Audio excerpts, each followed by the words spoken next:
પતંગ ઉડાવવાનો જે એક સિસ્ટમ કે પતંગ ઉડાવવો એનો આનંદ લેવો એ કદાચ ગુજરાતમાં બાકીના રાજ્યો કરતાં સૌથી વધારે છે. એટલા જ માટે પતંગોત્સવ માનનીય પ્રધાનમંત્રી શ્રી મોદી સાહેબ જ્યારે મુખ્યમંત્રી હતા ત્યારે પણ એમણે ગુજરાતમાં અનેક કાર્યક્રમો કર્યા હતા. અનેક દેશ વિદેશના પતંગકારો આવતા હતા અને પતંગોની સ્પર્ધા કે વેરાયટીઝ અલગ અલગ આપણને એમાં જોવા મળતી હતી. આ પતંગનો ઉપયોગ જનહિત માટે કેવી રીતે કરી શકાય એનો એક વિચાર અમે બધા ભેગા થઈને કરતા હતા. માનનીય પ્રધાનમંત્રી શ્રી નરેન્દ્રભાઈ મોદી સાહેબે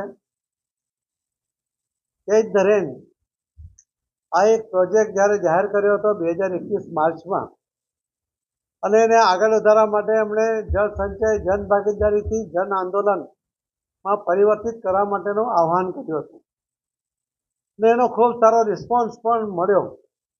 પરંતુ હજુ લોકો સુધી પહોંચે કે પાણીની બચત કરે, પાણીનો સંચય કરે, એનો ઉપયોગ કરે. અને આ વાત માટે લોકો સુધી પહોંચવા માટે પતંગ એક માધ્યમ બનાવીને અમે એને લોકો સુધી પહોંચાડવાનો પ્રયત્ન કરી રહ્યા છે. માનનીય પ્રધાનમંત્રી શ્રી નરેન્દ્ર મોદી સાહેબનો આ વિચાર એ ઘર ઘર સુધી પહોંચે એના માટે અમે લગભગ સુરતમાં 2 લાખ જેટલા પતંગો અહીં બનાવ્યા છે અને એનું વિતરણ કરવાના છે. આપણે જોયું છે કે બાળકો કપાયેલા પતંગ લેવા માટે પણ દોડતા હોય છે. એને પતંગ કપાયેલા પતંગ પાછળ દોડવું ન પડે એના કારણે કોઈ અકસ્માત ન થાય એની પાછળનો ઈરાદો પણ આ છે કે દરેક બાળકને પણ એને ઝૂલતા પતંગો મળી જશે.